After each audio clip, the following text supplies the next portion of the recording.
Okay. Good evening, everybody. I'd like to warmly welcome you to the Two Valley Area Forum. I think for some people this will be the first forum meeting that you may have attended, so hope that you find it of value. Just very quickly to introduce myself, I'm Heather Clewett and I'm the new incoming chair of the forum. And in a room next door we have Lynn. Hello, my name's Lynn Easton and I'm on the Chew Magna Parish Council and I'm the incoming vice chair of the forum. Thank you, Lynn. I think you've all probably heard that this will be recorded. So if you don't wish to be on the recording, then you need to opt out of your video. So we like to very much encourage discussion and contributions about how we can work together and always look forward to the questions and thoughts and responses. We also accept that there will be times when we have different views and want to share these, but we also want to ensure that these are heard. Can we just remember, please, that we treat each other and our guest speakers with the same level of respect and dignity that we expect ourselves. So this forum is one of 5 across Bath and North East Somerset. They've all been built on a reputation among decision makers of being well informed and positive. Contributions are valued, and I'd like to take this opportunity to thank you all for your attendance and input this evening. Just before we start, can I please remind everyone to keep background noise to a minimum, to only speak one person at a time and not speak over others. Please also mute your microphones when not speaking and then unmute when you're invited to speak. Please indicate if you wish to speak by using the chat facility on Zoom, by typing MIS, may I speak. Can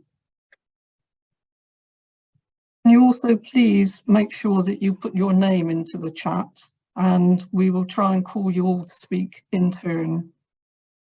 Finally, I'd just like to thank Alison and Sarah, who have done a huge amount of work behind the scenes in putting me and the new vice chair. So yeah, let's look forward to a good evening.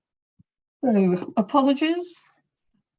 I haven't got any apologies. Is anybody else wanting to raise any apologies? No? Okay. So the first update is around voter ID. I think, as we all know, on Thursday, the 4th of March, there will be the local elections taking place across Bath and North East Somerset. There have been changes to legislation, which means that voters will need to show a photo ID when turning up to vote in person at the polling station. Most people will have such an ID, which includes a passport, photo card, driving licence, blue badge, older person's bus pass, disabled person's bus pass. And we can still use an old photo ID even if it has expired, providing the name is the same on the electoral register as on the photo and you are recognised. If anybody doesn't have a form of ID, photo ID, they'll need to apply for a free voter authority certificate to vote at a polling station. And these can be obtained online or in person at council one-stop shops. And I think the deadline to apply for one of those is the 25th of April. We'll circulate further information with follow-ups and ask that you help share this with your own networks. I've also been asked to talk in terms briefly of community first responders, and we're well aware of what a fantastic service they offer, particularly across the rural areas.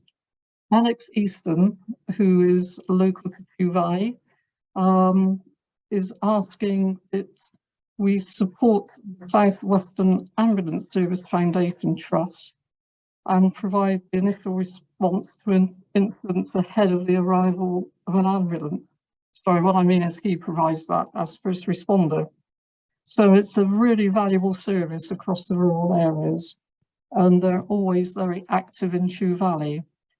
The roles available, which are hoping that more volunteers might step forward, include both patient-facing and non-patient-facing activities. So they're looking for people who may be interested in either of those roles. The ambulance service will shortly be advertising opportunities, and again, we'll provide information in the update for you to share with your own network. Previous experience isn't required, as training will be given, along with time spent accompanying ambulance crews and the existing community first responders. If you're not on the mailing list and would like to be, please just your email chat and we'll make sure you're added to the mailing list. So the first agenda item is welcoming now the police, and we have Sergeant Rich Newman and PC Ross Cudd, who are going to give us a presentation. So over to you two. I don't know who's going first. Good evening all. I think that'll probably be myself, just to do a quick introduction. Firstly, just to say thank you very much for inviting myself and Ross along to this meeting. I think it's really, really important that we have these channels of dialogue from the police into yourselves and vice versa. I've joined Keynsham, Chew Valley and Pensford neighbourhood policing team probably about 2 months ago, so this is my first one, so please be gentle with me. I just wanted to come along, obviously put a little bit of a face to name. I know that Ross has been to a few of these before and obviously is a little bit more familiar to you all. Ross has pulled together some stats just into a short presentation that we're just hoping to share with you shortly. We'll go through that, and then if it's okay, we'll just take any questions at the end rather than sort of interrupt the presentation with going through it. Ross, if you're happy to bring that up.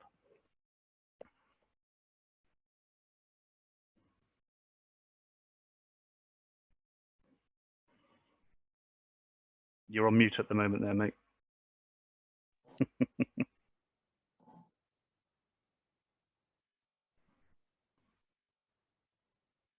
How's that?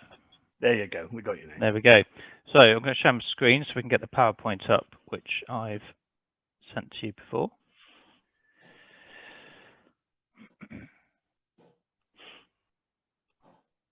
This is where we find out the technology doesn't work. Yeah. Right, here we go. So, oh, beautiful. So we'll start off with just done some stats for crimes over the last 12 months for the Chew Valley area. So as you can see, we've got 2.1% reduction. What that actually means in real term figures is we don't have that many crimes on the beat. Ross, I don't know if it's the same for everybody else, but all I can see is your PowerPoint page. It's not actually, the presentation has not actually come up. I don't know if it's the same for everybody else. Okay. Just got your opening page.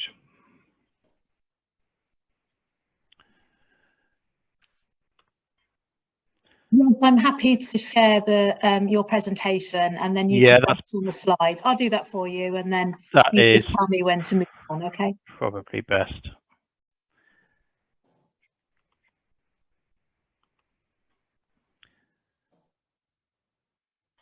Okay.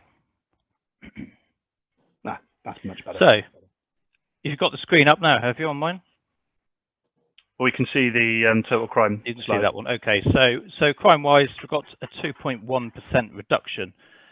What that actually means in figures is we've got 5 crimes less than last year. So we don't actually have that many crimes on the Chew Valley beat compared to some other areas. On the next chart, there's a blue and red lines. You can see that there's a spike in crimes on the blue line around the August time, which fits in with the summer demand that we experience when everybody's out enjoying the good weather and maybe doing things they shouldn't be doing. Yeah, just to chime in on that as well, Ross. So the red line shows the trends over the course of the year, and this is probably in line with the rest of the constabulary's figures across all our areas. Generally speaking, as you would anticipate, around about Christmas things spike and then tend to drop off around January, February, and then slowly but surely as we head in towards the warmer months, the summer months, when our nighttime economies and people tend to have a few more barbecues, etc. Things tend to get a little busier for us during those summer periods, and then generally we'll tail off again as we then run into Christmas, if that makes sense. So the Chew Valley area, with the stats we've got in front of us here, are very much in line with the rest of Avon and Somerset in terms of performance. So there's nothing particularly out of the ordinary there from our point of view. Thank you. Then moving on to the next slide, it's just some more detail about specific crimes. So you can see on there that we've had a reduction in mainly vehicle offences, criminal damage, violence against the person, so assaults and the like, possession of weapons. And then the increases, we've had a slight increase in burglaries, thefts and drug offences. And there's a bit of a spike in sexual offences, which I will explain on the next couple of slides. However, the greatest reduction has been in possession of weapons, vehicle offences, which can include theft of or theft from vehicles, and arson and criminal damage. So it's good to see those coming down. Yeah, just give a bit of richness. Sorry, Ross. Just give a bit of richness around those figures as well. Weapon possession, vehicle offences in particular, are a direct result, I would suggest, of the patrol plan that Ross and the team in the Chew Valley area have been put in place the last 12 months. We've tried to have a much more active presence, much more engagement, much more foot patrol and access to the areas. Taking into consideration, obviously, there's a lot of separate areas, in and around the Chew Valley, Pensford areas, but there's a very strong patrol plan in and around that at the moment, which means that we are engaging more with people, having a much more visible presence, and therefore we are deterring a lot more crime around, especially vehicle offences, and by proxy then weapon possession. Thank you. And regarding antisocial behaviour, so that's down 5.9%, and I think some of that has been centred around the extra patrols we've been doing around sort of the youth hotspots in the evenings in the summer. I would hope it's been noticed among people generally, but I've certainly noticed a reduction in the number of calls that have come in regarding that. Just moving on to that spike that was on there for sexual offences. So looking into those, I can assure you that it's nothing I think people need to be too concerned about. The majority of them are relating to incidents between students at school, which, although can be seen as quite minor offences that wouldn't normally be seen as being a sexual offence, they do get classified as that, and that can be anything from some inappropriate messages being sent between the students to somebody having a sort of a practical joke, if you like, in the playground, and unfortunately it does get classified, so that has slightly skewed those sexual offences. Regarding burglaries, we've had a lot of quite a few positive results where we've recovered stolen vehicles quite quickly after they've been stolen, and 2 of them we got back to the owners. Unfortunately, one of them won't be able to be returned. And I just want to bring the attention to our Farm Watch and Horse Watch schemes. So for those who don't know, it's quite a rural area that we cover, and the scheme is a good way of providing support and advice to farmers. So we give out prominent warning signs and go and do a crime prevention survey, and the members get text alerts making them aware of any local crimes and property to keep a lookout for that's been stolen, so they can recognise it and inform us where necessary. We have got the majority of farms and horse stables on the beat signed up. Obviously, we're willing to take on more if there's anybody that wants to contact us. Beat surgeries, so that's an opportunity for people to come along and have a one-to-one chat with us, just a general hello, or to discuss any problems that they've got police related. So we're now doing those once a month, which are currently going to be held at the Chew Valley Rugby Club. The next one is on the 15th of March between 11 AM and midday, and we do advertise those on the Chew Valley Gazette and on the beat page for the Pensford and Chew Valley beat. And I've included a link within that PowerPoint so that you can have a look and see what's going on our page. Just to chime in on that as well, Ross. Sorry, if you could, if I can ask you all to take that away and share that with your constituents, it's really important to us. This is an opportunity for us to have positive engagement with, with members of the public within the area. Give them an opportunity to come and speak to us, see us, have a visible presence, bring any issues and problems they've got to our door. Also, just come have a cup of coffee and just engage with the police, which we don't really get the opportunity to do that often. I think the pickup and the take up on those over the last 12 months hasn't been as solid as we would like. And we really want to try and encourage people to attend those. So if you can get messages out to people, encourage people to come along, we'd be really, really grateful. Honestly, we would love to see as many people there as we possibly can. And then obviously, if they get as busy as we would anticipate or as we would like, we would then look to put more on, more than once a month as required effectively. Thank you. And the benefit of being at the rugby club is they've got a barber there at the same time, so you can get your hair cut as well. Or so I think that brings to the end of that slideshow. So I suppose we'll open up the floor if anyone's got any questions.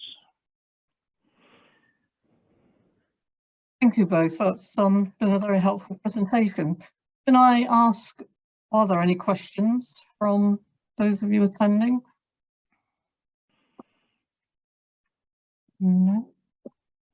That's always a good sign, I think. Just a quick note from me. Obviously, for Ross and I, we can sit back and look at those figures and be quite pleased with them. Any reduction in crime over 12 months is really, really positive for us, and that means that we're doing something right.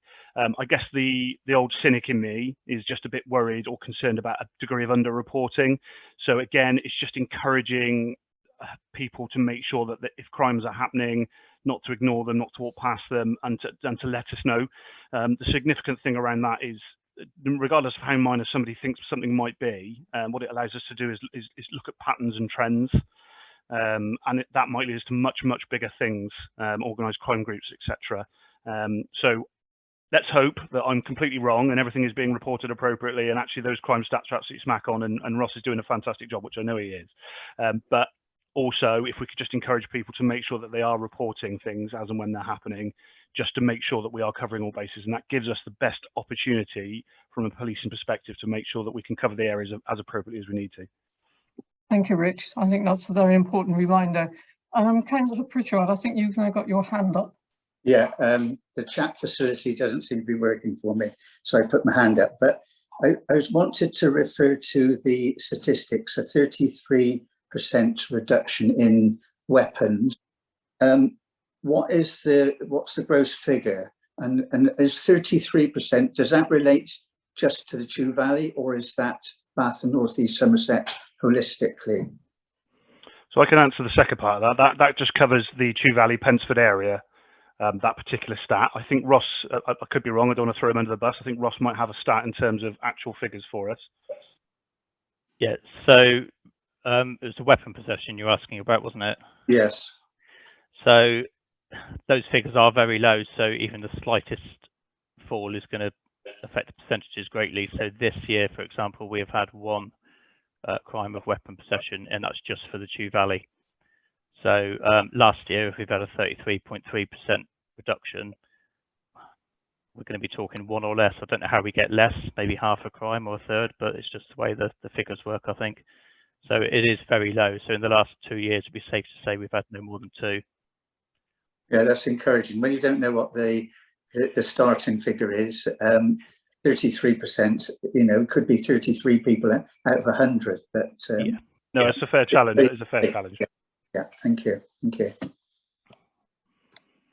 Thank you, Rich and Ross. I don't think there are any other questions. So yes, no problem. It's been great with your presentation. Thank you for coming along.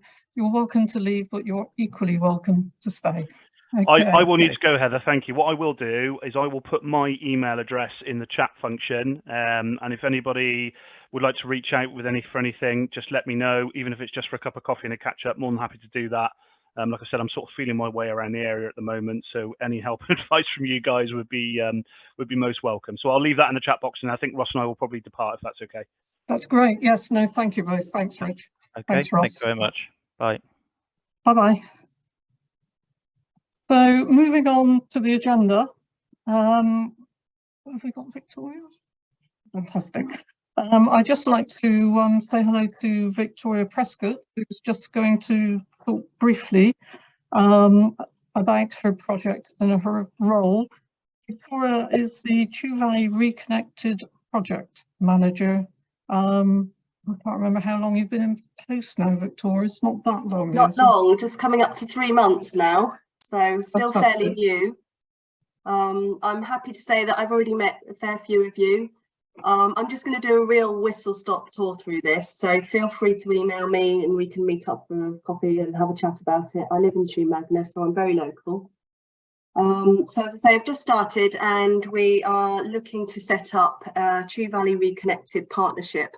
And what that partnership is it's looking to take together lots of the existing environmental groups and community groups which are already doing some fantastic work and just really trying to pull those together to get a partnership and get some collaborative working going. We want to provide a coordinated programme of activities really looking to improve and enhance the natural environment. The partnership group we would see having the likes of Chew Valley Plants Trees, Avon Needs Trees, Rewild Chew, Mendip Lake Trust and the parish councils. We would also then look to have a board, so we would be linking in with Bristol Water, Wessex Water, the Environment Agency and Natural England, and also West of England Rural Network. I won't bother listing them all. There's a lot of people and we all want to come together and to share ideas, best practice and information. The idea is that as a partnership, we will be able to identify funding opportunities that might be coming up. And by working as a partnership, we hope to really be able to put ourselves into a really good, strong position to try and secure some of that funding. We're hoping to link up with the universities so we can get some really high quality research and some evidence to sort of back up some of the funding bids, and then also to show that we are really achieving what we've set out to achieve. The Chew Valley itself has such a wealth of opportunities. I mean, we've obviously got the lake and the water courses, and the next few years I think is going to be quite an exciting time. We really need to work together to try and seize these opportunities, and I'm seeing the forum as being pretty much a key player within this, to try and work with the communities and get some bottom-up working. So I really hope to be meeting up with a few of you and getting some ideas and having some conversations over the next few months. Thank you. Thanks so much, Victoria. And I know we're all very pleased that you're in post, so welcome. Are there any immediate questions for Victoria?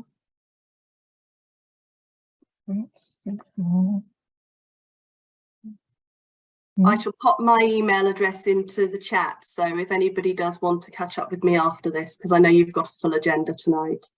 That's fantastic. Thank you, Victoria. I don't think there are any immediate questions, so anything that comes to mind subsequently, Victoria's email address will be in the chat.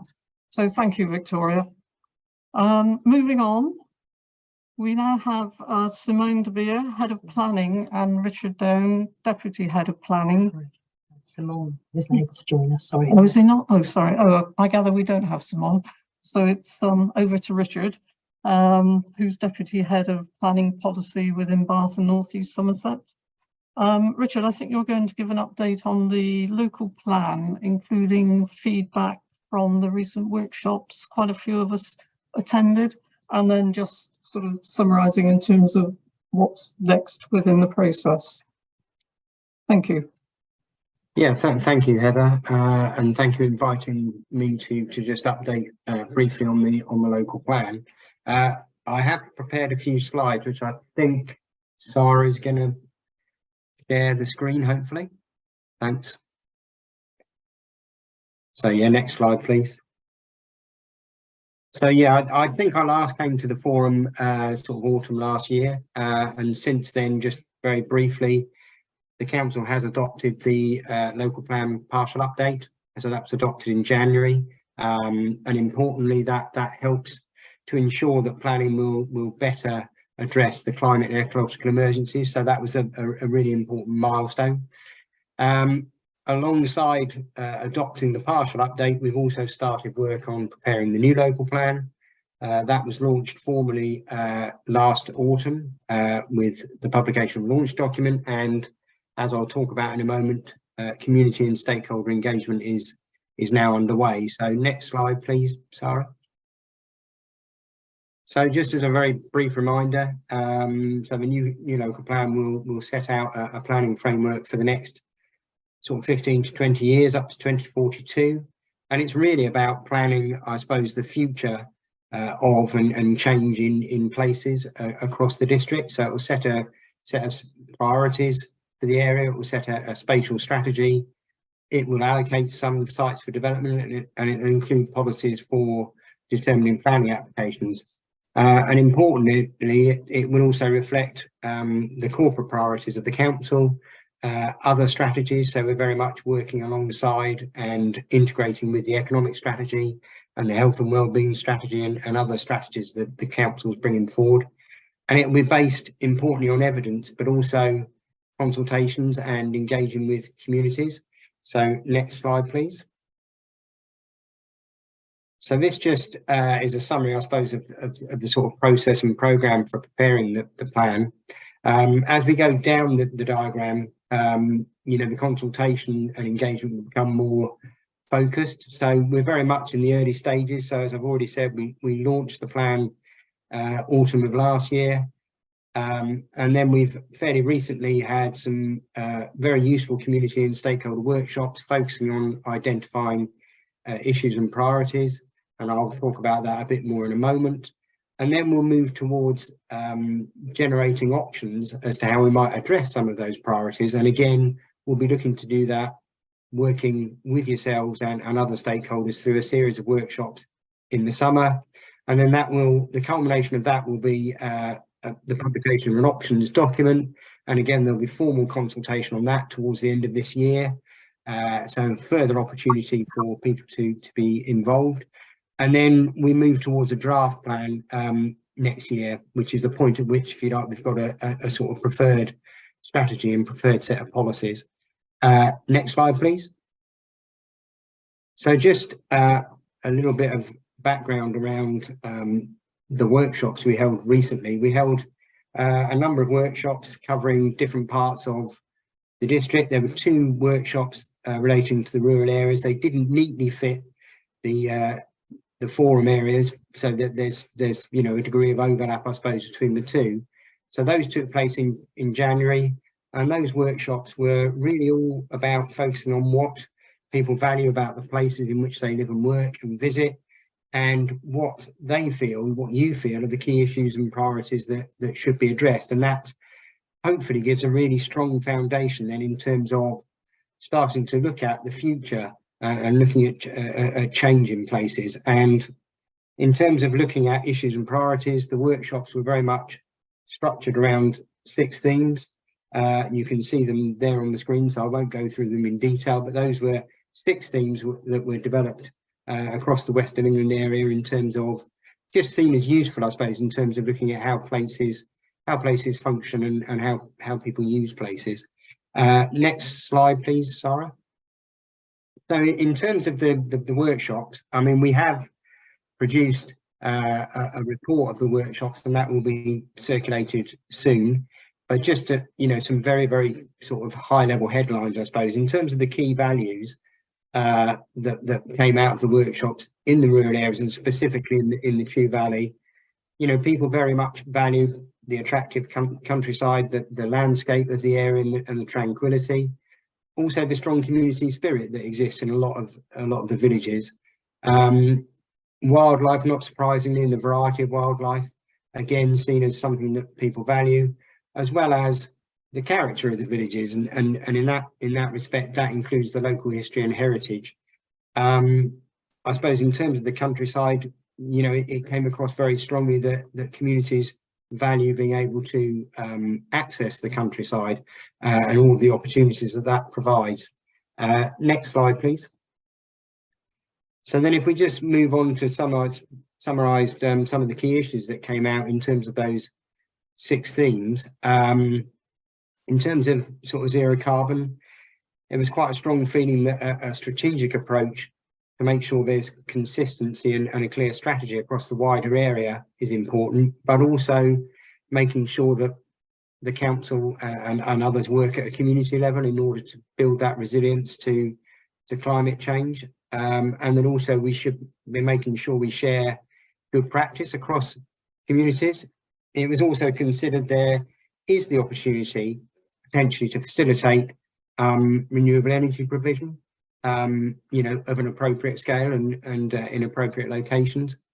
In terms of moving around, improving connectivity, not just to Bristol and Bath, but particularly to Wells and to Somerset was considered to be important, and improving walking and cycling opportunities and implementing a sort of hub and spoke approach in order that you know, people's whole journeys are better enabled through sustainable modes of transport. In terms of nature, again, people very keen to ensure that nature is protected, and dark skies was seen as very important in the Chew Valley. More guidance for farming or agriculture was seen as important, you know, not surprisingly, because obviously farming is one of the main, if not the main activity that shapes the countryside. In terms of identity and belonging, again, retaining that character of villages was seen as important. If you want to go on to the next slide, really. So just really to say that alongside talking to yourselves and understanding the issues and priorities from your perspective, which is really important, there's sort of areas of key evidence-based work that have been undertaken at the moment. So in particular, if I can just highlight the top one there, which is an assessment of, if you like, how much housing is needed and of what type, as well as a similar assessment of employment space, because it's not just about planning for new housing, it's about planning for economic prosperity as well. So next slide, please, Sarah. So in terms of the next steps, as I mentioned, a feedback report has been produced from the recent workshops, and we will be circulating that imminently to all of you, both those of you that were able to attend the workshops, but also those parishes that weren't able to attend. And you'll have an opportunity to comment and add any issues that you think weren't, you know, adequately covered through the workshop. So please do come back to us. It's really important we get as comprehensive a set of views as possible. Then in terms of, as I've just referenced, you know, evidence work is ongoing as well. And so what I'm proposing to do is come back to a future meeting in the spring to potentially share some of that evidence and some of the emerging conclusions from that evidence. And then we'll be working very closely again with yourselves, both through workshops and potentially as individual parishes, in generating and assessing the options to address, you know, the issues that we've all raised. And those workshops would take place in the summer, so June through to early September. And then, as I've already said, there'll be consultation on the options document itself towards the end of the year. And again, that's another opportunity to discuss issues and how we're proposing to address them with you. So thanks, and apologies again for the lost connection in the middle there. Happy to take any questions now if there's still time.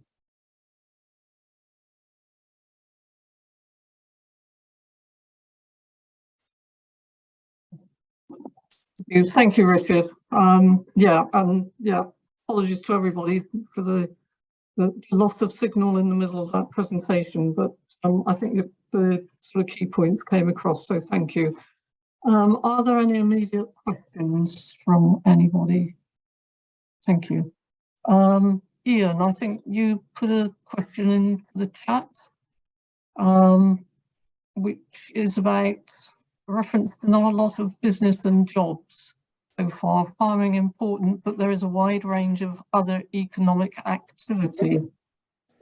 Richard. Yeah, my point was that there's a lot of nice talk about tranquility and all the nice things, but the fact is that we need economic activity. Without it, we will die. Now, there's a great number of people who are members of the Chamber of Commerce here in the Chew Valley. We've got Dave Gillard and maybe one or two others on the call who are doing fantastic work. And farming is hugely important, but as Dave would tell you, diversification is even more important. And what I'm just worried about is, I totally take on all the points that have been made, but I'm just worried that the balance is in danger of tilting in the wrong direction. But we do need to have more houses for people to live in, and the people who've been brought up in the area who want to stay to live and work here. We need jobs for them. We need places for them to do jobs, and so it's just a word of caution that we can go too far, I think, in seeing this as a kind of little rural theme park, which is great for people to come and visit, but not so good for the people who live here. Yeah, thanks, Ian. I mean, that's a really useful point to make.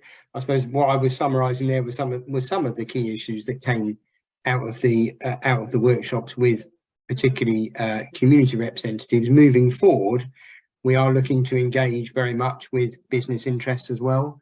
And I think, as I said, you know, the council is also working on its economic strategy, and Jackie may well want to say something about that in a moment.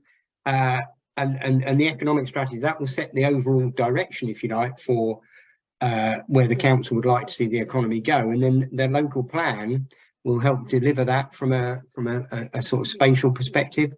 And just to reiterate, and I perhaps didn't reference it enough, was that alongside the community and stakeholder engagement, the local plan will very much be informed by evidence, assessing the need for different types of employment space, different types of jobs, which sectors are growing, in which parts of the district. So absolutely, and I completely agree, the local plan has to be about planning for economic prosperity and supporting economic activity right across the district, including in the rural areas. I'll hand over to Jackie, I think, because she sort of got her hand up as well, if that's all right, Heather. Yep, no, that's fine.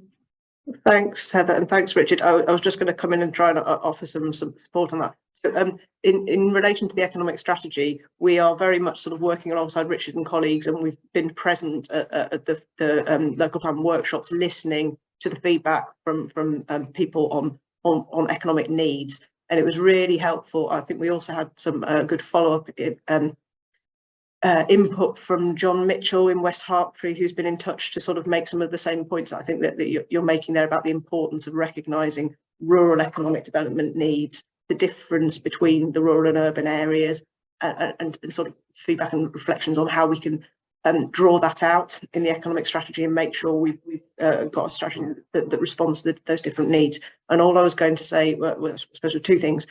Firstly, that we're working towards having something in draft based on the engagement we've done to date in the spring, with a view to having an economic strategy ready later in the autumn, a final version. But what I would like to say is that I'm very happy to have further conversations, because I know that there's obviously some really important messages that need to come across from rural representatives. So if there's a helpful way to do that, I'm very happy to have a follow-on conversation. I'll offer the same to John, because I think it's really important to hear those messages. Thanks. Thank you very much, Jackie. And I assume when that draft strategy is coming out, we'll be able to circulate it. Yeah, fantastic. Absolutely, I'd be very happy to come and sort of like talk through it here if that's something that you'd like to put on the agenda. Yeah. That's really kind. Thank you very much, Jackie. One more question or comment from Angela, I think, next. Hi, thanks very much. It was just, I've got a couple of questions. One is very short, is are you going to have any more workshop consultations? Because unfortunately, I didn't know that those were going on and would have loved to attend. So are you first going to have any more workshops to engage with members of the public, is my first question.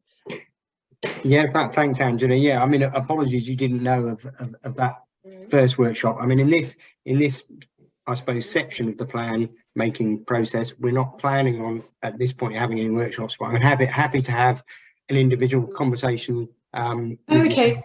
And then there will be another series of workshops once we've reflected on what came out of the first series of workshops, and once we start moving towards looking at, as I've said, looking at the options as to how we might move forward, then there will be another series of workshops at that stage as well. But if you just want to pop your details to me, you know, I'm more than happy to have a conversation. No, that's great. And my second question was more around sort of like the planning aspect and the plan.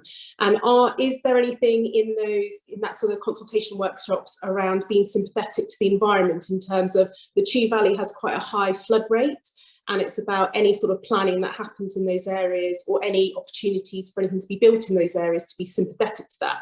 It is a really big problem, especially in Chew Magna, where I'm based. You know, it's things like the Chew Magna Primary School is built on a floodplain, so it floods, and then the school closes. So it's about things like that, and about identifying areas that, you know, if we're building a new school or new facilities, that's taken into consideration. I'm just wondering if any of that's come up in the plan so far.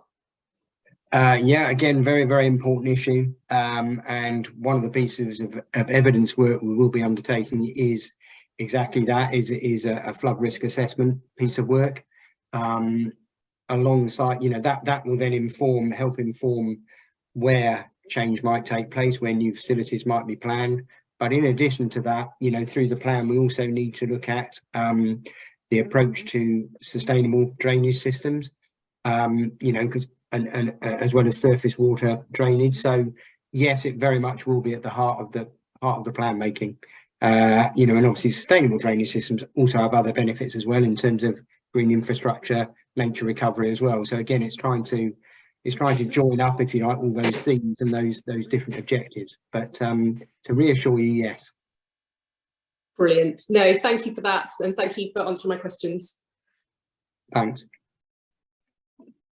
Thanks very much, Richard. Thank you. We'll look forward to getting the feedback and then ongoing consultation. So many thanks. Thank you. Next on the agenda is a very brief update from the Chew Valley Area Forum Climate and Nature and Emergency Working Group. And I think we've got Jackie who's going to do a couple of minutes. So over to you, Jackie. Yeah, thank you. So the overall group, as those of you who come to these meetings know, is trying to decarbonise the Chew Valley in various ways and protect the nature within the valley. We've got 3 working groups, and we're going to hear from each working group. So Guy Norfolk is the next speaker, who gets about a minute, I think.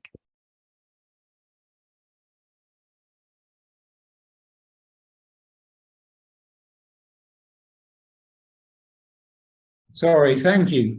I didn't realise you wanted me to speak now. Nature Protection Group has been meeting monthly to try to identify and promote natural solutions to combat climate change and biodiversity loss in the Chew Valley.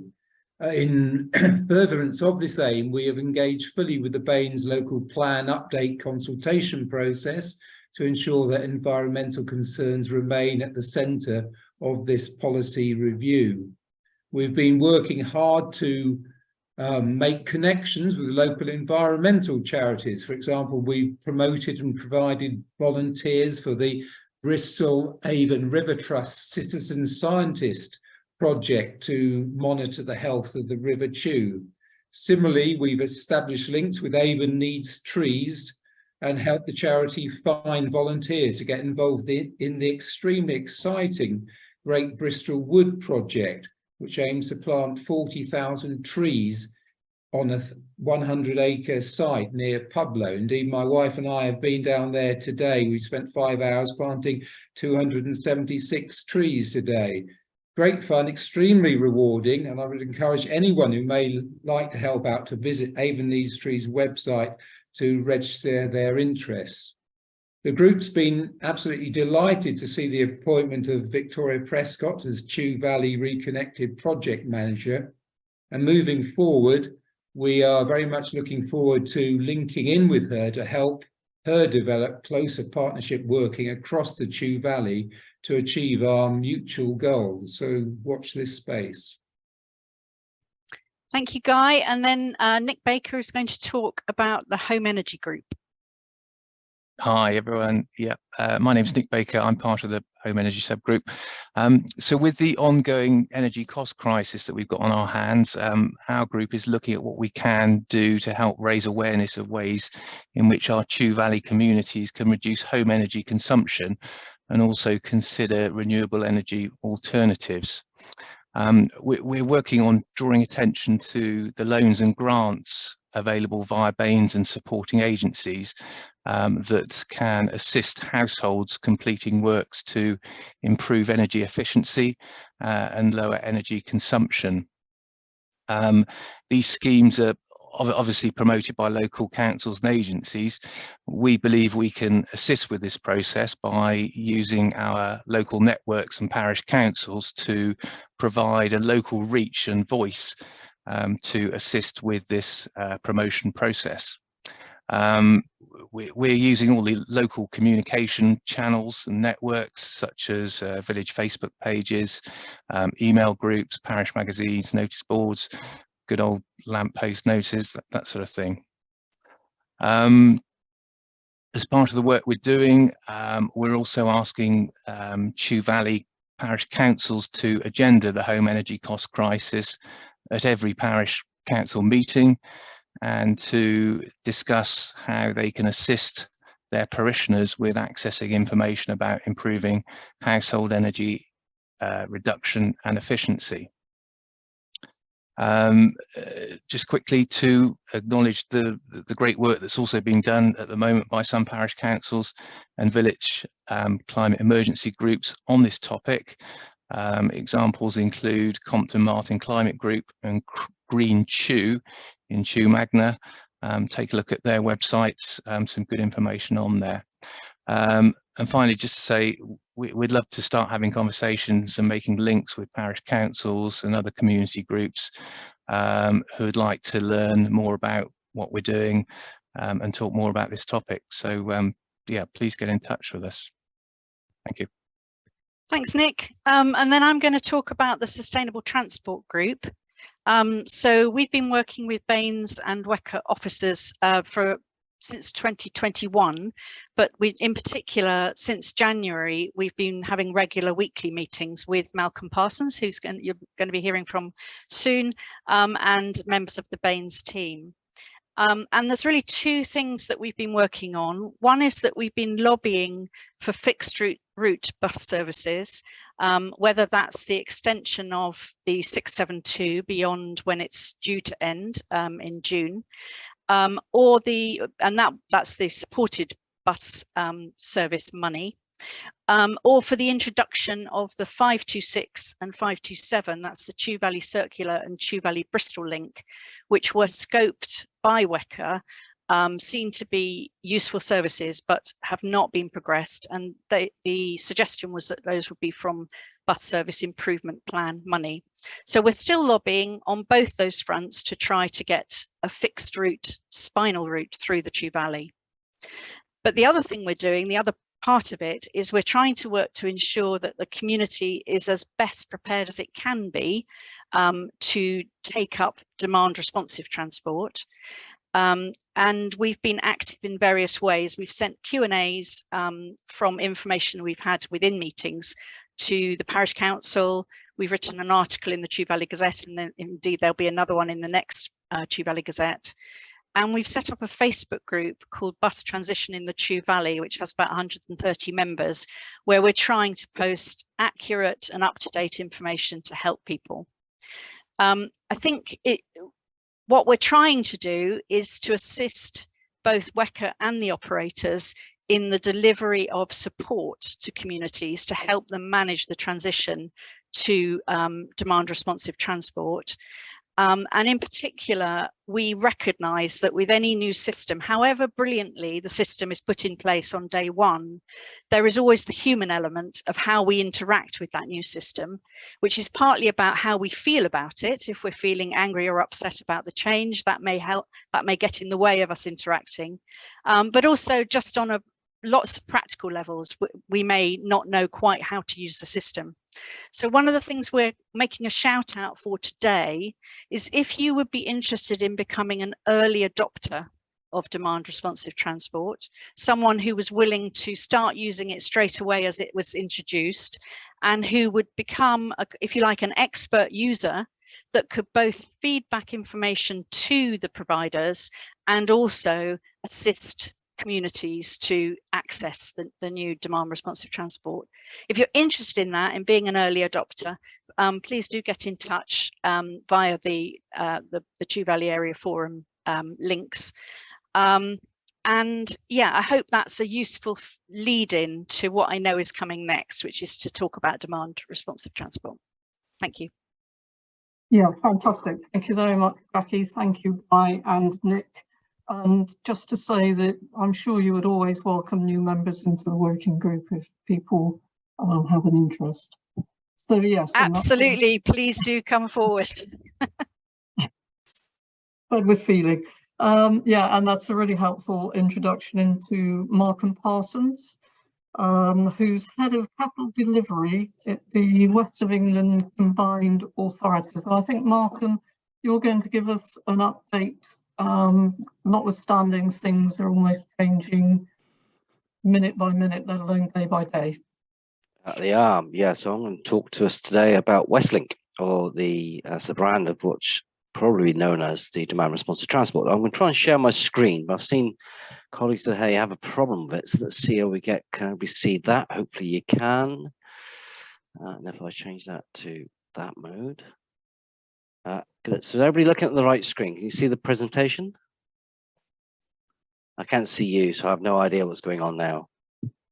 No, afraid not, Malcolm. We can't see it, sorry. Okay, let's try that. Has that worked? Yes. Yeah, that's loaded up. Excellent. Right, I'll keep you off that screen. That's a good start. Right, perfect. Let me just move that. So I've got, there we go. And then I've got all your lovely faces all over my screen, but it's preventing me from seeing anything else. So bear with, that should do that. Perfect. Okay, right. So I'm going to go through Westlink, demand responsive transport, and I'm joined today. I'm joined today by Jonathan Hampshire. Jonathan Hampson, who works for VIA Technologies. VIA are the technology provider for Westlink. And as we go through this slide deck today, and I know some of you have probably seen this before, so bear with. As we go through the slide deck today, you will see some screen images of what the technology platform will look like, and I'll probably pass over to Jonathan for him to walk through those screenshots. If that's all right with you, Jonathan, say no if that's an issue. Absolutely fine, Malcolm. Perfect. Thank you, Jonathan. Excellent. And I'm going to give a shout out to Jackie because she gave me a shout out, so that's kind of her. Jackie and the team at the Chew Valley Area Forum Climate and Nature Emergency Group have been excellent. I've been working with them and colleagues at the Bath North East Somerset as we bring this together. We have identified some challenges, which I might be pleased to tell you today we've find some solutions to. So without the feedback from the community groups, we wouldn't be where we are today. So thank you very much for that. So let's get into the slide deck so people understand a bit more about Westlink. So we're going to run through 5 areas today. We're going to talk about what is it, where is it and where it will operate, how will it operate, how much it will cost, and of course, and how will it work, to which I'll pass over to Jonathan to some extent. So we're very fortunate that we've managed to secure funding through the bus service improvement plan for this opportunity. Westlink is funded through that plan and is an innovative transport system. And to be frank with you, we've been working with the Department for Transport, who provides that grant. This is the largest demand responsive transport scheme in the country. So they're pretty interested to see whether this could work. I'm pretty convinced it can work. and we are absolutely adamant it's going to get up and running. The operators that we've got working in partnership with us are very experienced in this space, so we anticipate there will be limited challenges. The issue, of course, is whether people will use it. Westlink is an on-demand responsive transport service and will be in the region, the region's on-demand transport service from 3rd of April. It's a public bus service that runs without a fixed route and does not follow a fixed timetable, unlike the traditional bus service. It's integrated as part of the wider public transport service in the region. So just to put that in some context, you can anticipate to use the bus service to get to another corridor bus service to take you to your destination, or equally you could just use the DLT to get from A to B. So we'll just see how that will pan out over time. Westlink can be used to make small journeys, so you could use it to nip to the shops, or you might want to use it to nip to the doctor's surgery or go and see a friend or a neighbour. Equally, it can take you to the main corridors through the region and then pick up the longer distance bus services.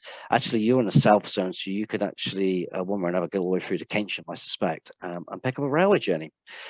So there's opportunities across the spectrum how people could use Westlink as a service, and we'll see soon how that looks in the region. So moving on to the next slide. We had proposed a suite of small zones and large zones in our tender through the market. There was about 13 zones, and on response from the market, we had an offer from the market that met our budget allocation, so we bought all 13. The information received from the market at that point was, this is going to get pretty complicated, dear combined authority, if you've got lots of zones, so we would recommend you have a north zone and a south zone. So we have. You will see on that map an orange splodge. That orange splodge is the future transport zone area. That's important, because that orange piece is going to be running for 12 months. It's funded via a different funding stream. It's not within the bus service improvement plan. It is part of the future transport zone, a funding stream from Department for Transport to explore opportunities for different different transport systems within an area. So that one will be operating for 12 months, and it'll also operate 7 days a week. You will also see a purple bit there right in the middle. That's Keynsham. That's the Keynsham zone. Was originally proposed to be a town zone to feed into commercial services and bring people into the town centre. It's actually turned out to be a joining strip between the north zone and the south zone. So you'll see that one is highlighted there. The south zone is quite extensive. I should add its partnership with our colleagues in North Somerset Council. So the bid through the bus service improvement plan was achieved through the combined authority in North Somerset Council. So you'll see there that the south zone spans all the way across to the coast and picks up some of our colleagues in North Somerset Council's area. But that's pretty interesting for you, a global view, but let's get a bit closer to what's closer to home for the Chew Valley. So here's the Chew Valley, and here we've overlaid where the key transport corridors are that we know of. So that's the key transport corridors we have in Chew Valley. Jackie, for those of you who are eagle-eyed, and some of the other colleagues that I know on this call today and this meeting, what we've been meeting with, highlighted to us actually Chewton Mendip was outside of the DRT zone. It absolutely was. That's principally because Chewton Mendip was not within the combined authority area, but we recognise feedback from communities is both important and essential to the success of the service, and we've managed to find an adjustment to the zone with our colleagues in the technology provider VIA to bring that area into the zone.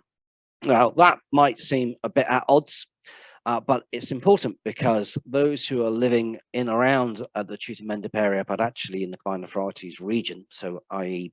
Bath and North East Somerset, the demand responsive transport service would pick you up, take you down to the A39, probably turn left, head up the A39 onto the A37, and then drop you within the zone, which was originally proposed. Probably Midsummer Norton, to be honest. But feedback from community said, well, that's just madness. Why would you do that when actually you could drop residents at the Chewton Mendip location and they could jump on the bus service that runs through there? I think it's a 376 off the top of my head. Either go down to Wells or enjoy that journey all the way back into Bristol, or indeed change at Midsummer Norton, take them through to Bath. So we've achieved that. That's hot off the press because we achieved that today. So that was a pleasing outcome from feedback within the community. So thank you to your observations on that. That has made a difference. So we'll move on down. So how will Westlink operate? Well, fascinating question, really. And I'm hoping it's going to be the answer that is successfully. But in effect, it's a application technology-based system. Those of you who have heard of taxi organizations such as Uber, it's a similar process. So if you are, you've got a mobile phone or a computer, you can book it via a website or a app. Both of which are free to access, of course, but equally we recognize that that's not everybody's idea of fun. So why not have an operating call center? So we do. That operational call center will be staffed by people who understand our region as well. Before COVID, you would imagine an operational call center is full of people with partitions between them. They've all got headsets on, probably a bit like mine, and they're all chimwagging away to customers on the phone. COVID, of course, meant that environment was no longer possible and led to a technology change for those type of environments. And most of these call centers now actually operate from a home-based agile working environment. We've been speaking to the operator of that call center. That's their exact intention. It won't be a call center that's remote from us. It will be residents that live in the region. They've had a recruitment campaign ongoing. Successful candidates will be probably based in their home in our region. So if you're a resident, you want to use demand responsive transport and you want to use the call center, you'll probably be picking up the phone to somebody that's living in your region. And so think that one through. That would probably be quite helpful for us all. The opportunity to book on the on-demand service is in advance 24 hours. You can then expect a trip to turn up for 60 minutes. You can book anything over 60 minutes, to be frank.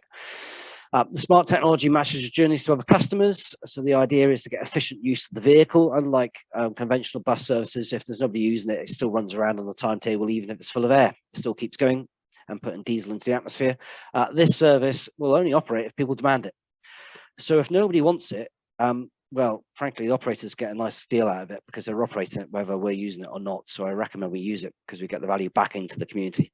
And they're 16-seater buses. They're fully accessible. They are compliant to passengers of reduced mobility regulations, PRM, as it is known, and you can be able to use that throughout all of the zones. The same vehicle be running through all the zones. It'll look the same, feel the same, do the same. Westlink will launch on Monday the 3rd of April. As I've discussed, we have the North and South zones. They run Monday through to Saturday at 7 till 7. Currently no Sunday service, but we'll see what the demand looks like. We're not closed to the idea of operating a service on a Sunday, but we want to understand what the demand is. The FTZ pilot zone will run on a Sunday. That was part of the grant conditions from the government for that particular zone. So subtly different. Okay, how much will it cost? Well, straightforward enough, really. We've got a fare offer in the region, which is also funded through the bus service improvement plan. It's £1, £2. I quite enjoy using the bus service, and it's absolute great value for money at £1 and £2. Certainly cheaper than starting my engine up on my car and running it around, so why would you? And there will be the concessionary fares for older people and those who have the concessionary pass, including those with mobility impediments. So that's still available. Customers can book, as I said before, via the app. They can use their credit card on the app if they want, or they can pay cash to the driver when they get on board. In future, we'll be adding further ticket offers. So you would have heard me say about the £1, £2. That's an offer that's funded through the bus service improvement plan. We're considering other offers of a similar nature, and those offers will be available through the application as well. So we just work with the operator to offer those offers. And we're working with the other commercial service operators to bring in the through ticketing for both rail and bus. But as you can probably imagine, that's a little bit more complicated. But I'm one of those people who like to crack a nut, so we'll work through it and find a way forward. Now, you've heard enough from me. I'm going to pass you over to Jonathan, because the next slide's for Jonathan. This is going to give you a look and feel of how the app looks. Jonathan, just give me a shout when you want to move slides forwards. Perfect. Thank you, Malcolm.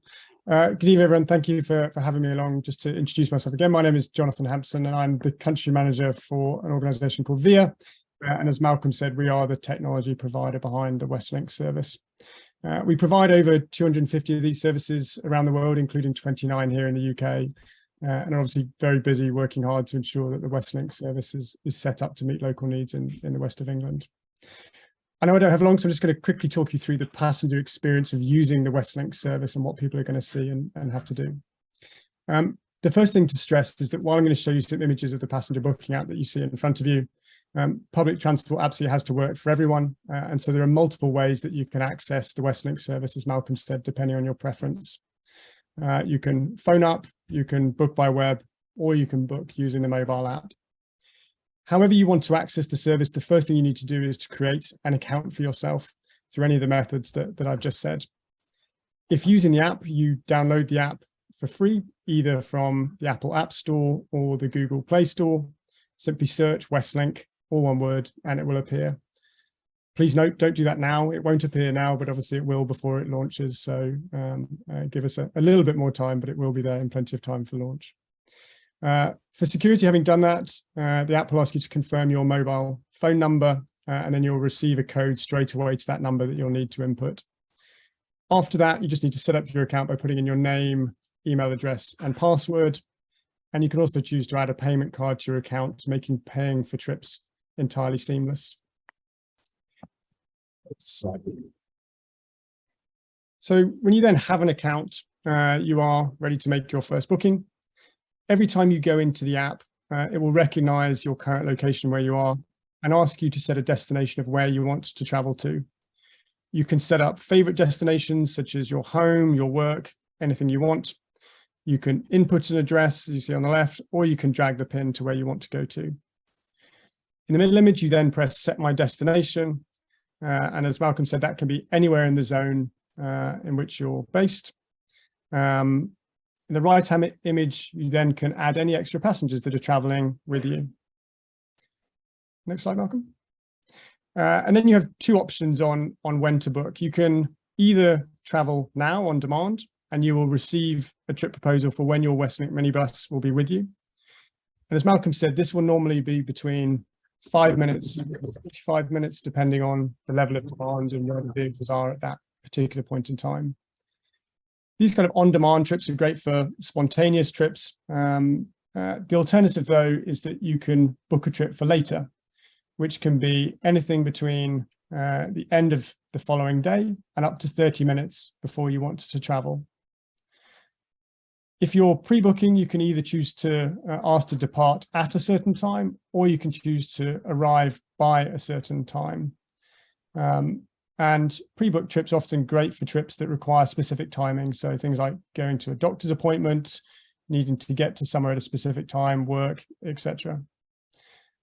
In the case of a pre-booked trip, you'll receive an offer of a 30-minute pickup window. And then 30 minutes before that window, you will then receive an SMS with the precise pickup time of when the vehicle is going to be with you.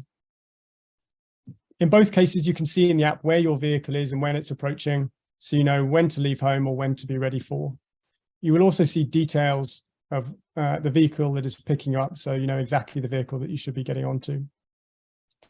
The only thing I draw your attention to in that left-hand image is you'll also see any fixed route services that might be able to do your trip. So when you've put in where you are and where you want to go to, if there's a fixed route service that could do that journey, you'll also see in the app an offer for the fixed route service as well, and where you need to walk to get to the bus stop for that particular trip. When you're on the vehicle, if you've elected to pay by credit or debit card, the payment will be taken automatically as your trip starts. So you just have to simply get on the bus with nothing else required. If you elect to pay by cash or concessionary fare, the driver will be prompted automatically to ask for either of these and tie as appropriate. Then when you're on the bus, you'll see in the app, the right-hand image, you can see your journey along with any other pickups and drop-offs on your route, as well as an ETA of when you'll be arriving at your destination. So that is the experience of Westlink. I'll hand back to Malcolm. Thank you, Jonathan. Even I learned something now, because it's the first time I've been through this. So Jonathan, that was enlightening. Thank you very much. So that concludes, and I'm happy to take questions. I see we had 40 minutes. So I'm assuming about 20 minutes for the presentation and 20 minutes for a Q&A. So let's go to presentation. I'll stop sharing my screen.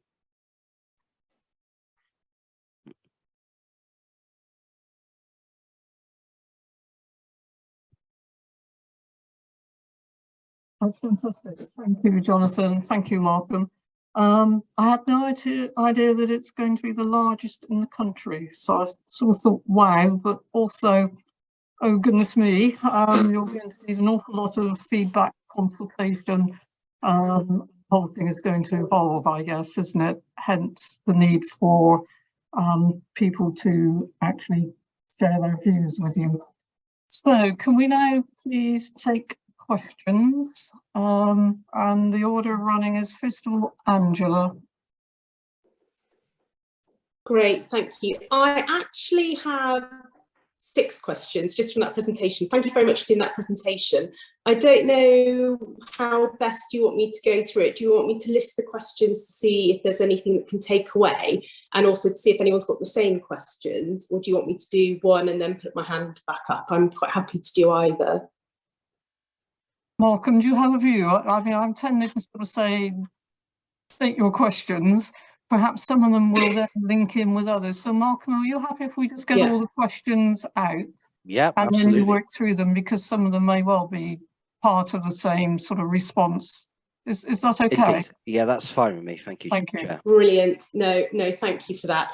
So thank you for doing that presentation, Malcolm. As I said, I've got 6 questions that have arisen from that. My first one is what is your detailed engagement plan prior to implementation? Because for me, this is the first bit of sort of engagement in terms of the DRT service. So that's my first question. My second question is, has there been any analysis done in terms of the increase in journey time that the DRT system might bring versus the scheduled bus route that we already have in the Chew Valley, which is the 672? I just wondered if there's actually been any detailed analysis done on that. My third question is what case studies have you based the success of the DRT system on? And I think I asked this one previously prior to the Chew Valley Forum, and whether those case studies included any areas which had all scheduled bus routes removed. So that's quite a good one. My number 4 is, will the call centre be charged at a premium rate? So for people who aren't using the app, just want to know whether it will be charged at a premium rate or normal standard charge. What is the long-term rural strategy, rural transport strategy for WECA in terms of, this seems to only be 2 years. I just wonder if there's any sort of long-term strategy out there at the moment. And the final one is, what will happen after the 2 years of funding, and when that runs out, what will happen to the DRT system? So that's all my questions. Sorry, I just thought I'd get them all out there in case anyone's got any of the similar ones. So thank you for that. Thank you, Angela. I will answer the ones I can, and then I'll come back to the ones I can't. Is that okay? Yeah, no, that's absolutely fine. Yeah, perfect. What's our engagement plan? Great, that is a great question. And we are coming together with our colleagues in the unitary authorities to work out what the engagement plan is. I have a comms and media team that will meet with the unitary authorities every Friday. The bones of that are coming together now. We're looking for community advocates, and I know Bath and North East Somerset have community advocates, so we're going to be working with those. In my head, Angela, I'm sharing you what's in my head, not necessarily what's actually going to happen, but this is what I aspire to do. I aspire to get a vehicle that's fully liveried at community centres and community hubs across the entire region before the 3rd of April. I know they won't be available until at least mid-March, because they need to be liveried up. And then invite people to come and see them, feel them and touch them, because frankly, there's nothing better than understanding a system than actually seeing it live. So that's what I'd like to do. We are, of course, attending a lot of these sort of community forums in the evening, and this is the 3rd one this week, with Bath and North East Somerset. We've got a string of them to do with our colleagues in South Gloucestershire and then Bristol City Council over the next few weeks. We will be doing more on the community engagement plan, which we will consult and publish within the next week or two. Frankly, Angela. So just to be clear, you don't have a detailed engagement plan in place right now? Not right now, no. Okay. The schedule says next week, so let's see if we get there. Has there been analysis of journey times? So has there been analysis of journey times versus fixed route services? That's not really what demand responsive transport's about. So demand responsive transport But for us in the Chew Valley, sorry, just to interrupt you there and apologise for that, we have a scheduled bus service which is going, and there's a lot of commuters who use that route. So to go from a scheduled service where you've got to just get on a bus to then a demand response service to get to work, that is really important to do an analysis on, because if it's going to take me longer to get to work to get a demand response service, that's not going to work in terms of me being able to get into the office. So it's really important. So we can do that quite quickly, can't we? We can understand how that would be great. We can understand how long a demand responsive transport service would take from a location to another location to pick up the through service. So that's not too challenging, Angela. You need to tell me where you are. And then well, Chew Magna going to Bristol. Okay, so fine. Let me work that through. But I think it needs to be done for all parts in the Chew Valley, because there's people who get the bus from Blagdon into Bristol to go to work. So that's even further again, and they need to get into Bristol for work. Yeah, we could do that, but reality is the demand responsive transport service will reach further than the previous fixed route service. So there will be communities who've never had the opportunity to get on that fixed route service because they live too far away from it. And demand responsive transport. And I completely understand that, but we're having our scheduled bus service removed that commuters rely on. So for those commuters, that's a really important piece of information that needs to be done, and the analysis needs to be done to ensure that people have the confidence to use the DRT service. Because if it's going to be a similar length of journey, that's something that can be promoted when you do your engagement plan, to say, actually, there's not going to be that much of a disruption in service because you're going to get into Bristol at the same time. So it is really important. Sorry, apologies. Thank you, Andrew. I'm sure that Markham's taken those points, and I have. Not expecting Markham to work out times and all the rest of it here and now. So I think we really need to move on to the next person in terms of questions. If that's I'll okay. fire through the next few where I can, Angela, because I do want to give you a response. So case studies, there have been positive and negative case studies in the UK of demand responsive transport systems, but frankly, we are in a position where we have an opportunity from the bus service improvement plan to do something different and innovative. We don't have the luxury of funding for fixed route services, and we're seeing costs spiraling on the commercial network, which is causing operators to collapse. So we don't want to be left in a position where we have nothing. So we are using the opportunity. We have done case studies. Some of the operators we're using are working with other combined authorities across the country and city councils across the country successful. So are those lessons learned being incorporated to the DRT service? Indeed. Okay. And is there any written sort of plan of that you could share? All right, can I just suggest we move on here, Markham? And I think if you have additional issues, put them in the chat room, or indeed they might be able to be picked up through the Facebook that Jackie referred to earlier. Okay, so next on the list is Rosemary Nash. Good evening. Thank you very much for this. I've spoken to a lot of people recently who have been very, very worried about what's happening. And from what you've said today, it sounds good.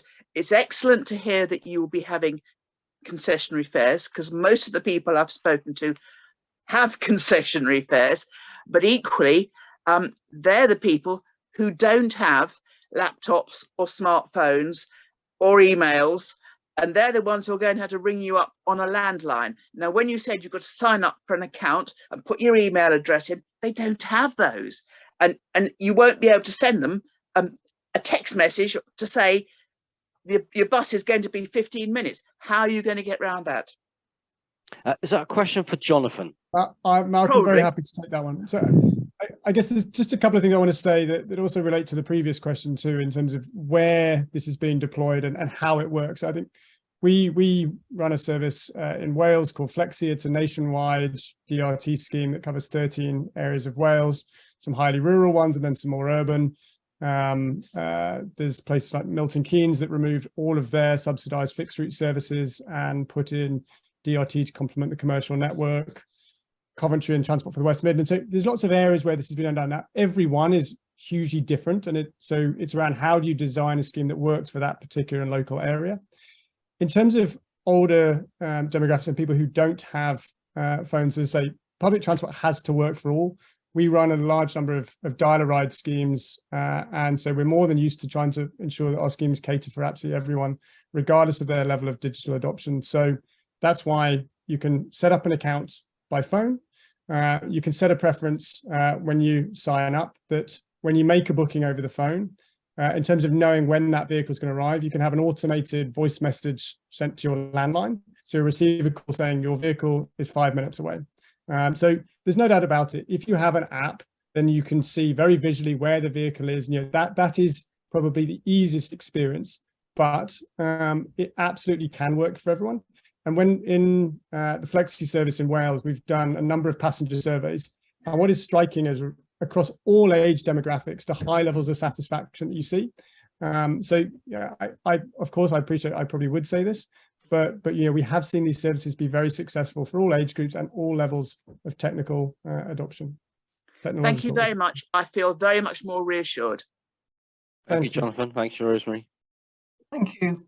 I think next in line is David Rodwell. Yeah. Thank you. Interesting presentation. I think my concerns, and Malcolm knows these, is how you mix and match with the mainline bus network. I said this last night with Phil.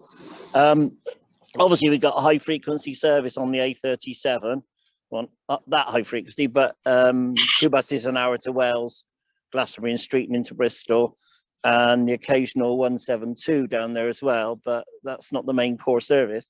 And then, of course, we got the Falcon, which is the Stagecoach South West offer from the airport into Bristol and the other way towards Taunton and Bridgewater. But they need to be integrated. I do DRT every day in Gloucestershire. It's not a huge issue. They run them. If you want to go and see one, just get on a bus and go to the Forest of Dean, and Mark Harper will show it works, Transport Secretary. But they all link with mainline buses. That's the issue. They all link with mainline buses or mainline trains. And that's the issue that I'm just concerned about, because at the moment, as I said to Phil last night, Phil Wright is Wecker as well, we don't have integrated ticketing and we need it. So you need a smartphone where you can use your, like you can now, any ticket, any rail ticket, any bus ticket on First Group or other operators, because they all exist in Wecker already. So we need to have a ticket that says, yes, I'm going to get you from the Chew Valley to Farrington Gurney or to Pensford to connect into the 376. It'll arrive at this time and take me into Bristol or into Wales for work, or it'll take me from Blagdon or out the valley into Bristol Airport and put me onto the Falcon with a ticket that'll take me to Bristol. Because obviously, unless we're going to put in the BSIP funded service 527 from Chew Valley to Anchor Road, and that's still one I'd ask Dan to look at, the mayor. I'm not convinced about the others. I think Mark and their basket cases, all those other ones in the Chew Valley are going to lose us loads of money and we can't do it. They're not financially viable. But the 527 is still one I would push to look at. But I am concerned about the integration. If I go to Lydney this morning, bus station, I will get on a Robin around. I want to do these bus journeys with you. I'm not sure exactly what your question was. Malcolm, have you been able to tease out? Yes, I have. Yeah. Thank you. So, David, we agree with you. You know, bus journey integration would be a great thing and will be a great thing. We have a couple of opportunities to bring that forward. The first one is the Mobility as a Service platform, which will be launched in June. So that will bring that forward. We're also working with VIA as our technology provider to link together with other commercial bus operators timetables. So you get a seamless look at what that opportunity could look like. However, you're aware, because you were at the committee meeting in January when all this worked through, that we are working at quite a pace to get this up and running.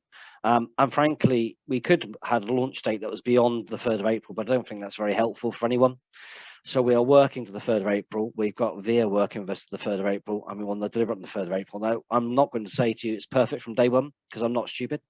So there will be glitches to it from day one, and people will need feedback. And I took some notes that we are meeting again on the 29th of June and probably the 28th of September.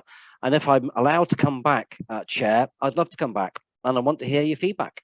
And it won't be, I'm not suggesting it's going to be perfect from day one. I do get that. But equally, you know, I recognise you could be left without buses altogether because the commercial network is struggling, and supported service network, we've seen how that's panned out. So we want to have a service. So David, thank you for your feedback. I get it. It's not lost to me, and we are making improvements as we move forwards. Thanks. Next is Sarah from Swan. Hi, my question is, I think it's great that you are providing fully accessible minibuses.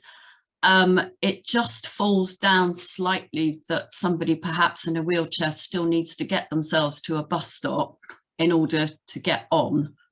And then that you will be dropping them at a bus stop the other end, where, you know, the assumption is that then that's okay for them to be sitting around for 10 or 15 minutes at a bus stop waiting for the next bus. So I'm a bit disappointed that it's not a little bit more flexible than being a bus, you know.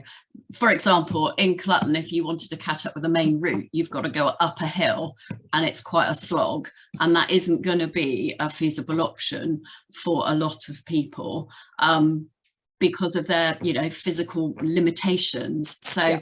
It's just, I know, I accept that it's not going to be perfect from day one, or are we just going to have to say it's not going to fit a number of people, even though we've got accessible buses? The way it operates means that they actually can't get on it.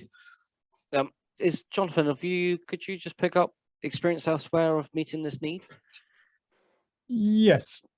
So I guess when you first sign up to the service, if you have any additional accessible needs, you flag at that point that you need, you have a wheelchair, and that way, every time a vehicle, so I'll definitely come back to your question, but just in terms of how it works, you will be assigned a vehicle where there is a wheelchair accessible space on that vehicle. So it just makes sure that you don't get, and it perhaps would be slightly rare, where you get to a point where maybe there's 4 people, all with wheelchairs, all trying to get onto a vehicle and it doesn't fit. That can never happen because of how the technology assigns a vehicle only that has a space on it. The technology and how it can work elsewhere is that if you also have a wheelchair, the service can assign you a door-to-door service. Okay. So the technology does have the ability to have either a corner-to-corner, also bus stop-to-bus stop service, or a door-to-door service. I think that's one of the details we're working through with the WECA team at the moment, as to exactly how would that work. How would someone need to be validated as being able to have a door-to-door service? Obviously, that could be open to abuse. So I think that's what we're working through with Malcolm and team at the moment. But Malcolm, I don't know if you want to say, I'm not sure we fully landed on exactly. We haven't. Thank you, Jonathan. And just to square that one away, Sarah, we've got partnerships with community transport providers.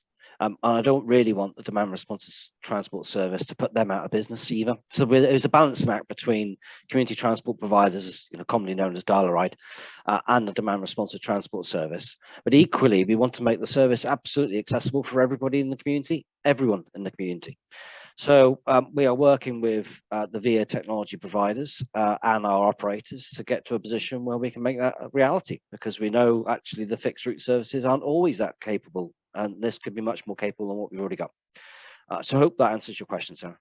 Okay, thank you. Yeah. I'm just aware that we've now hit 7:30, and what I want to do is give people the chance to leave if they'd like to do so. But to carry on, I've got 3 other people with questions, and I'd like to suggest that we work through those 3 people and then we finish. So if people want to leave now, that's absolutely understood and fine. And Jackie Head, I got you down next.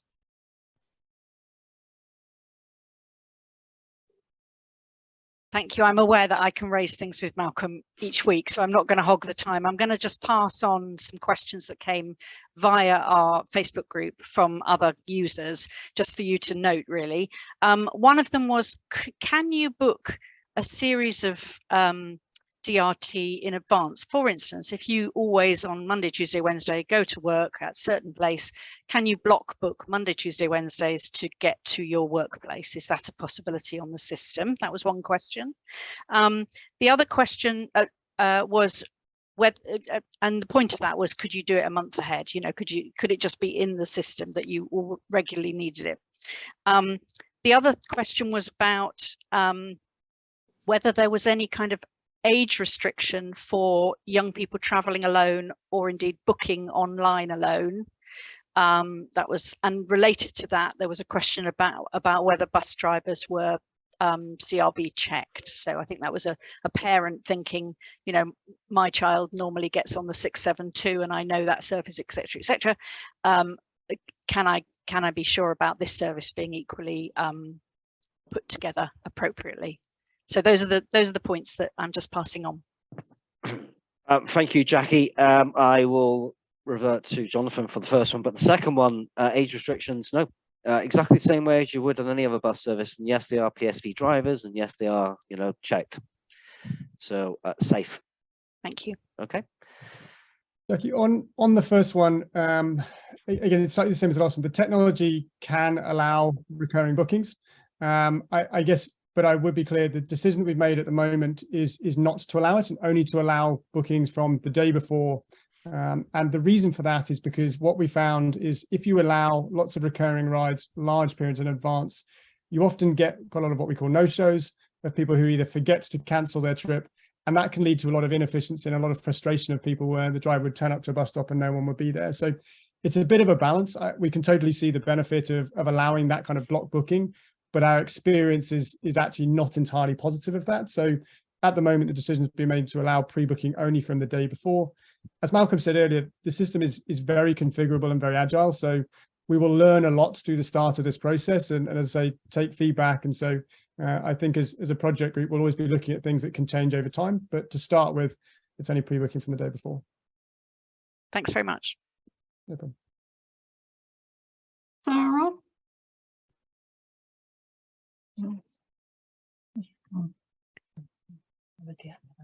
Sarah Diacono? Oh, hello. Yes, thank you. Sorry, I couldn't find you on the screen. Thank you. Yes, my question is another question about commuting. Firstly, thank you, Angela, for asking those questions, which I think I would agree with. I was surprised that the presentation didn't actually reflect the regularity and the success of the bus service on the commuter run. Bear in mind the existing service goes directly over the top of Dundry Hill, and the Chew Valley itself is bounded by the A37 and the A38. How will the system cope with the fact that actually, if you live in the middle, you could go either way? And if if people are all over the place, how on earth do you decide which route to take? When actually people in the middle arguably would be happy to go towards either the A38 or the A37. What they want to do is get into Bristol, and that's the object of the exercise. And therefore, how do you sort that out on a regular basis, particularly if people who are commuting, you're only booking it one day in advance? Thank you, Sarah. The options with the rider, they might want to choose a service that's on the A38 because it's the one they want to get, it's the time they want to be there. But equally, they might want to choose a service on the A37 because, well, that's why they want to be at the same time. So the opportunity is with the passenger to determine what time they want to arrive and therefore which service you want to get. And the regularity of that service, if the shift pattern changes for that particular commuter, or their start time or finishing time is changing for that particular commuter, then they might want to take a different route back. And therefore the DRT will pick them up off a different route as well. So it's entirely in the gift of the passenger. Can I respond to that? So perhaps what you're suggesting is that instead of having one route that commutes into Bristol of a morning, you might end up essentially having two. Indeed. Okay. Thank you. Okay, final question from Izzy Russell. Please, Izzy. Yeah, hi. I just had a couple of quick questions. The first one was around students, so not considered children, but students. Would there be any sort of like concession price for them? Yeah, I see that this would be a really good way for students to commute into Bristol. I'm a student at Uni of Bristol as well as living in Compton Martin. So yeah, that was my first question on students. And then the second one is whether you've considered the unreliability of the buses on the other end of it. So it sort of goes with the question of integrating the buses. And so yeah, I know a lot of the buses nearby are really unreliable. And if this DRT takes us to a place and then the other bus doesn't turn up, what sort of happens? Have you thought about that? Yeah, that's my 2 questions. Thank you. Hi, Lizzie. Thank you. No, I haven't got an answer to your first one on student fares, but I'll come back to you on that. On the second one on bus reliability, we recognise bus reliability on the commercial network is a challenge. Jackie has been sending me some specific challenges on the commercial network and have been taking it up with the operator. More recently, the operator has employed a new, this will come to no surprise to some, a new piece of software. The software manages better their resources and their fleet to get their punctuality up to a position where, well, to be honest with you, they were close to getting fined by the traffic commissioner. So they are employing different technologies now to improve their punctuality and therefore reliability. We are working closely with them as the local transport authority to drive better performance out of that operator. We know, of course, that drivers still remains a challenge, and that is causing some fluctuations in their availability for delivering buses on time. But frankly, we need to move on from that and find a solution to the problem and get the problem fixed. So is it not reassuring you that I can fix the reliability of the commercial bus network? There's only so much we can do. We have targets for the reliability of the demand responsive transport system now, and the operators are held to those targets and they get penalty if they don't achieve those targets. So I'm anticipating the demand responsive transport system will be much more reliable than the commercial network. But I'm also saying to you, we recognise there's a problem with the commercial network and we're working with commercial operators to get that improvement. Yeah, thank you so much. It's good to hear that you'd thought of it. Thanks. I don't know, sorry, butting in, but I don't know if it's worth saying that it was announced today that there would be enhancement of the corridors and the buses on those corridors, which hopefully would also increase the availability of buses on those linking routes. Yeah, it does, Jackie. Yeah, hot off the press today. There are some improvements that First Group are making to their service operation in the area. That gives, I think on my calculations, 5 services along the A37 corridor. Actually, one diverts off towards Keynsham and picks up the A4, and the other 4 run down the A37. So that's a subtle improvement. I think it's 4 services, maybe 3 services off the top of my head. And there's 5 services running into Bath from Midsummer Norton. Then, of course, as we spoke earlier with Sarah, you could dive across towards the west and pick up services that are running along the A38. So you've got the Falcon over there, they've got the A services over there, and the Southern Zone covers you all the way across to North Somerset for the services over there as well, which you could interact with. So, as I mentioned, it gives you more flexibility in your approach to transportation. That's great. Thank you, Mark, and thanks for being hot off the press with that one, Jackie. I don't have questions, but I would like to just sort of say 3 things. One is the first thing is that obviously this is all going to be subject to continual evaluation and learning and tweaking and all the rest of it as it progresses. But I suppose after 6 o'clock, some people like to go into Bath for the theatre and such like. So I'm hoping that might be considered. The other problem we have in various places is the lack of mobile phone reception, which is also a problem. And one final thing, a link into the South Bristol Hospital. I couldn't quite see on the map whether that was going to be there. Not asking you to answer those at the moment, Malcolm, but yeah, if that information could be fed back, and it may well be that Jackie has the answers anyway, and I can link with her. Chair, by all means, drop me any questions through to my email address at the Command Authority. I'll come back to you. That's really helpful. Thank you very much, Malcolm. Thank you. Thank you, Mark and Jonathan. That's really been very informative and yes, raising other questions and more work for you to take away. But that's great. Okay, so we don't have another forum meeting now until Thursday, the 29th of June. And that's because we're going into the pre-election period, which will last from the 20th of March to the 4th of May. So I'd like to thank all of our speakers, to thank everybody else that's been in attendance and contributed. And just to say, we will obviously look forward to seeing you at future meetings, and information from tonight will be sent out. Thank you all.